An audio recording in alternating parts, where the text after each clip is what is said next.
कृष्णा नाम का एक आदमी था जो कि बरसों से एक चॉकलेट की फैक्ट्री में काम करता था। उसका बस एक ही सपना था कि एक दिन वो ऐसी ही एक चॉकलेट फैक्ट्री का मालिक बन सके। इस सपने को पूरा करने के लिए वो दिन रात मेहनत करता था और उसने सालों तक बचत करके बहुत पैसे भी जमा कर लिए थे। तभी वहाँ उसका सबसे अच्छा दोस्त हीरा आता है। क्या बात है कृष्णा भाई, अकेले अकेले खा रहे हो? लगता है कि आज खाने में पनीर है।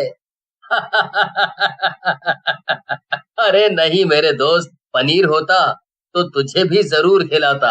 आज तो बैंगन बना के लाया हूँ। अरे अरे, फिर तो तू ही खा। तो फिर बता कृष्णा, तुझे वो लड़की कैसी लगी? लड़की? कौन सी लड़की?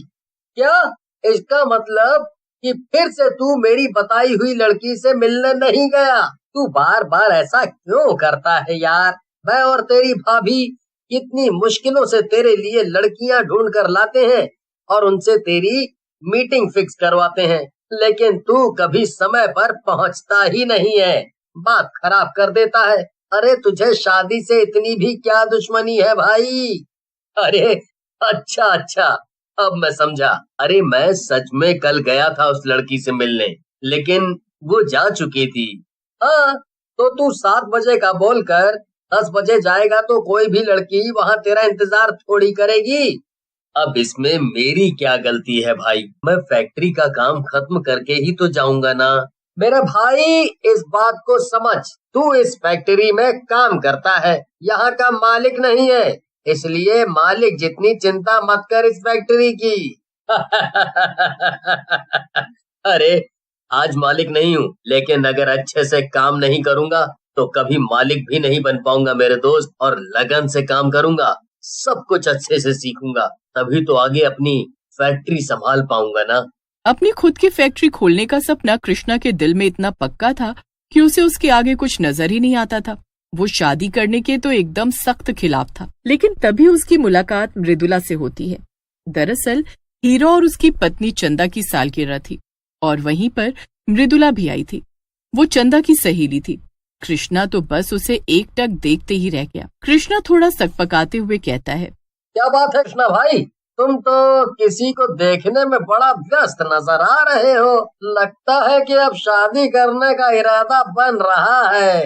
अरे तुम भी ना हीरा, हर वक्त बस वही शादी की बातें करते हो। तुम्हें मेरी शादी की इतनी फिक्र है, ऐसा लगता है जैसे मैं तुम्हारी बेटी हूँ और तुम मेरे पिता। बातें मत घुमा और सच सच बता, तुझे वो लड़की पसंद है ना? कृष्णा इस बात पर हल्का सा मुस्कुरा देता है और हीरा सब कुछ समझ जाता है। हालात को देखते हुए हीरा कृष्णा की मुलाकात मृदुला से करवा देता है और दोनों ही एक दूसरे को बहुत पसंद आते हैं। मृदुला शहर में एकदम अकेली थी और कृष्णा उसका अच्छा दोस्त बन गया था। एक दिन दोनों शाम को पार्क में बैठे बातें कर रहे थे। मुझे तो ये नौकरी करना पसंद ही नहीं है। काश कोई ऐसा होता जिससे मैं शादी करके रानी की तरह रह पाती और ये नौकरी ढूंढने का झंझट ही खत्म हो जाता। अरे आज के जमाने में ऐसा राजा कहाँ मिलेगा जो किसी लड़की को रानी की तरह रख सके। अरे महंगाई बहुत बढ़ गई है मृदुला जी, नौकरी तो सभी को करनी ही पड़ेगी। कृष्णा की बात सुनकर मृदुला कुछ चिढ़ जाती है और वहाँ से बिना कुछ बोले उठकर चली जाती है। कृष्णा उसे मनाने की कोशिश करता है मगर वो नहीं मानती है। कुछ दिन बीत जाते हैं और एक दिन कृष्णा को उसकी फैक्ट्री के मैनेजर बुलाते हैं। देखो, तुम हमारी फैक्ट्री के सबसे खास कर्मचारी हो और तुम्हें हम बहुत खास भी मानते हैं। इतने सालों से हम लोग ये फैक्ट्री चला रहे हैं और अभी तक कोई भी ऐसी फैक्ट्री मार्केट में नहीं आई है जो हमारी जैसी चॉकलेट्स बना सके। और आज मैं तुम्हें भी ये तरीका बताऊंगा ताकि तुम फैक्ट्री में और अच्छे से लोगों से काम करवा सको और चॉकलेट और भी अच्छी बने। ये बस मेरे और तुम्हारे बीच में ही रहना चाहिए। ये किसी भी बाहर वाले को मालूम पड़ा तो बहुत गड़बड़ हो जाए। नहीं नहीं सर, आपने मुझ पर इतना भरोसा किया है, मैं आपका विश्वास कभी नहीं तोड़ूंगा। इसके बाद कृष्णा मन लगाकर काम करने में लग जाता है। कुछ दिनों के बाद वो फिर से मृदुला से मिलता है। और बताओ, आजकल काम कैसा चल रहा है तुम्हारा? मृदुला कृष्णा की बात बड़े ही ध्यान से सुन रही थी। इतना कहकर मृदुला चली जाती है। 2 दिन बाद कृष्णा को मैनेजर अपने पास बुलाते हैं। कृष्णा, मुझे तुमसे ऐसी गद्दारी की उम्मीद नहीं थी। तुमने फैक्ट्री को धोखा दिया है। तुम्हें मैंने जो भी राज बताए थे वो सब तुमने हमारे दुश्मनों को बेच दिए हैं। अभी के अभी निकल जाओ फैक्ट्री से और दोबारा कभी यहाँ नजर मत आना। ये आप क्या कह रहे हैं सर? नहीं, मैंने कोई गद्दारी नहीं की है। ये सब झूठ है। मैं कहीं नहीं जाऊंगा। पहले मुझे सच का पता लगाना होगा। मैनेजर को कृष्णा पर और भी गुस्सा आ जाता है और वो उसे धक्के मारकर अपने कमरे से बाहर निकाल देता है। फैक्ट्री के सभी लोग ये तमाशा देखने लगते हैं। कृष्णा को बड़ी बेइज्जती महसूस हो रही थी और कोई भी उसकी बेगुनाही पर यकीन नहीं कर रहा था। उसके इतने सालों की ईमानदारी का उसे ये सिला मिला। ऐसी जिंदगी से अच्छा तो मर जाना ही बेहतर है। इतना बोलकर कृष्णा सामने चल रही बड़ी सी चॉकलेट बनाने वाली मशीन में कूदकर अपनी जान दे देता है। आसपास खड़े लोग ये सब देखकर बहुत डर जाते हैं। कृष्णा के मरने के बाद मैनेजर ने किसी तरह मामले को रफा दफा करवा दिया, मगर अगले दिन से फैक्ट्री में सभी लोग कृष्णा के बारे में ही बात कर रहे थे। लोग आपस में बात कर रहे थे और दूसरी तरफ कृष्णा अब एक भूत बन चुका था। वो लोगों को बात करते हुए सुन रहा था और उसे बहुत गुस्सा आ रहा था। कृष्णा का भूत सबके सामने आ जाता है और मशीन के ऊपर जाकर बैठ जाता है। सभी वर्कर्स उसे देखकर बहुत डर जाते हैं और फैक्ट्री में भगदड़ मच जाती है। तभी वहां पर हीरा आ जाता है और कृष्णा को समझाने की कोशिश करने लगता है। नहीं, मैं नहीं रुकने वाला और ये सब तब तक नहीं रुकेगा जब तक मुझे ये पता नहीं चल जाता कि आखिर मुझे किसने धोखा दिया है। अगर तुम लोगों ने मुझे सच नहीं बताया तो मैं सारी फैक्ट्री को तबाह करके रख दूंगा। भूत की ये धमकी सुनकर सभी लोग बहुत डर जाते हैं। मृदुला के समझाने पर भी कृष्णा के भूत पर कोई भी असर नहीं हो रहा था। तब मृदुला आगे आकर कृष्णा के भूत से कहती है, ठीक है, एक बार तुम जान जाओगे कि तुम्हें किसने धोखा दिया तो ये सब रुक जाएगा ना?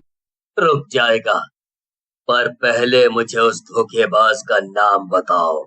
मैं ही हूँ वो धोखेबाज। मैंने तुम्हें धोखा दिया था कृष्णा। मृदुला की ये बात सुनकर कृष्णा का भूत दंग रह जाता है। उसके साथ साथ हीरा भी हैरान हो जाता है। मैंने ही तुम्हें धोखा दिया था, मगर मैंने कभी ये नहीं सोचा था कि उस धोखे के कारण तुम्हारी जान जा सकती है। अगर मुझे ये सब पता होता तो मैं कभी भी तुम्हें धोखा नहीं देती। मैं जब इस शहर आई थी तो मेरे भी कई सपने थे कृष्णा। मुझे कहीं भी नौकरी नहीं मिल रही थी और मुझे दर दर की ठोकरें खानी पड़ रही थी।